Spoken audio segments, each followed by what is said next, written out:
వైనాడ్ శవాల దెబ్బగా మారిపోయింది. వర్షాల ధాటికి అల్లకల్లోలంగా మారిపోయింది. కొండ చర్యలు విరిగిపడిన ఘటనలో ఇప్పటివరకు 200 మందికి పైగా మరణించినట్లు కేరళ వైద్య ఆరోగ్య శాఖ ప్రకటించింది. ఇదిలా ఉంటే వైనాడ్లో మరోసారి భారీ వర్షం కురుస్తోంది. వర్షాల కారణంగా సహాయక చర్యలు చేయడానికి ఎన్డీఆర్ఎఫ్ సిబ్బందికి సవాల్గా మారింది.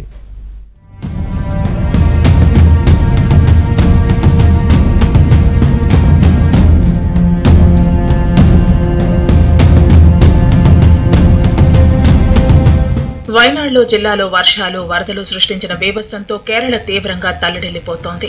అందాల టీ తోటలకు పచ్చని ప్రకృతికి పేరున్న వైనాడ్ ఇప్పుడు వరదల ధాటికి భయానకంగా మారింది.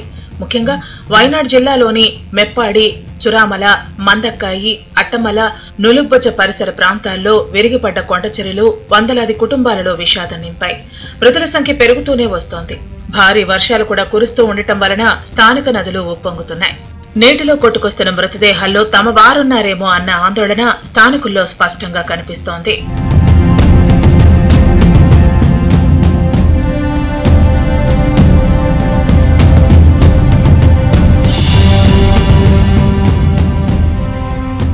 వైనాడ్ విపత్తులో మృతి చెందిన వారి సంఖ్య 204కు చేరింది. ఇంకా 600 మంది ఆచూకీ గల్లంతైనట్లు అధికారులు వెల్లడించారు. ప్రత్యేక బృందాలతో సహాయక చర్యలు కొనసాగిస్తున్నట్లు ఉన్నతాధికారులు తెలిపారు. వైనాడ్ సహా మరో 4 జిల్లాలకు భారత వాతావరణ శాఖ రెడ్ అలర్ట్ జారీ చేసింది. ఇడుక్కి, త్రిశూర్, వైనాడ్, పాలక్కడ్, కన్నూర్ జిల్లాలకు రెడ్ అలర్ట్ ప్రకటించింది. పతనంతిట్ట, అలుప్పజ, కొట్టాయం, ఎర్నాకులానికి ఆరెంజ్ అలర్ట్ జారీ చేసింది. శనివారం వరకు భారీ నుంచి అతి భారీ వర్షాలు కురుస్తాయని ఐఎండీ హెచ్చరించింది. ప్రజలు అప్రమత్తంగా ఉండాలని అధికారులు సూచించారు.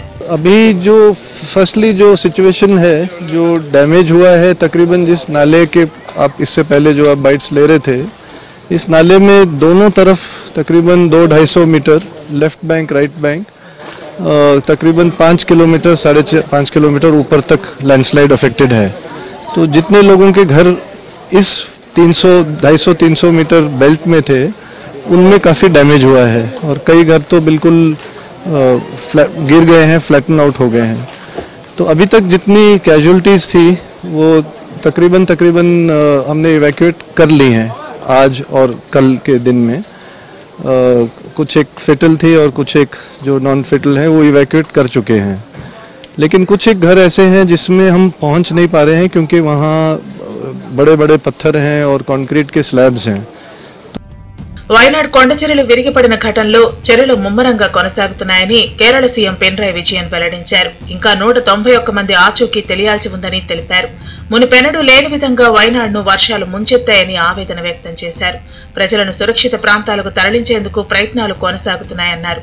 గిరిజన కుటుంబాలకు పునరావాసం కల్పించామన్నారు. 2 రోజుల్లో 1592 మందిని రక్షించామని, శిథిరాల కింద ఉన్న వారి ఆచూకీని కనుగొనేందుకు రిటైర్డ్ మేజర్ జనరల్ ఇంద్రబాలన్ సాయాన్ని కోరామన్నారు. అలాగే సహాయక చర్యలను వేగవంతం చేయడానికి 132 మంది ఆర్మీ సిబ్బంది వైనాడ్ చేరుకున్నారన్నారు. ഇവിടെ എൻഡിആർഎഫ് സംഘം വന്നതിനെ കുറിച്ച് പറയുന്നുണ്ട്. കേരളം മുൻകൂട്ടി ആവശ്യപ്പെട്ടതിന്റെ അടിസ്ഥാനത്തിൽ മഴക്കാലം തുടങ്ങുമ്പോൾ തന്നെ എൻഡിആർഎഫ് സംഘത്തെ ലഭ്യമാക്കിയിരുന്നു. അത് കേരളം ആവശ്യപ്പെട്ടതാണ്. നേരത്തെ 9 എൻഡിആർഎഫ് സംഘം വേണമെന്ന ആവശ്യം കേരളം ഉന്നയിച്ചതാണ്. വയനാട് ജില്ലയിൽ ഇതിലൊരു സംഘത്തെ സർക്കാർ മുൻകൂറായി തന്നെ വിന്യസിക്കുകയും ചെയ്തിരുന്നു. അത് സാധാരണ കേന്ദ്രത്തോട് ആവശ്യപ്പെട്ടത്, അത് ആ ആവശ്യം സംസ്ഥാനം നേരത്തെ ഉന്നയിച്ചതാണ്. ఇదిలా ఉంటే వైనాడ్ వరదల ఘటనపై రాజ్యసభలో కేంద్ర హోంశాఖ మంత్రి అమిత్ షా స్పందించారు. కేరళ విలయంపై రాష్ట్ర ప్రభుత్వాన్ని ముందుగానే హెచ్చరించామని కేంద్ర హోంశాఖ మంత్రి అమిత్ షా తెలిపారు.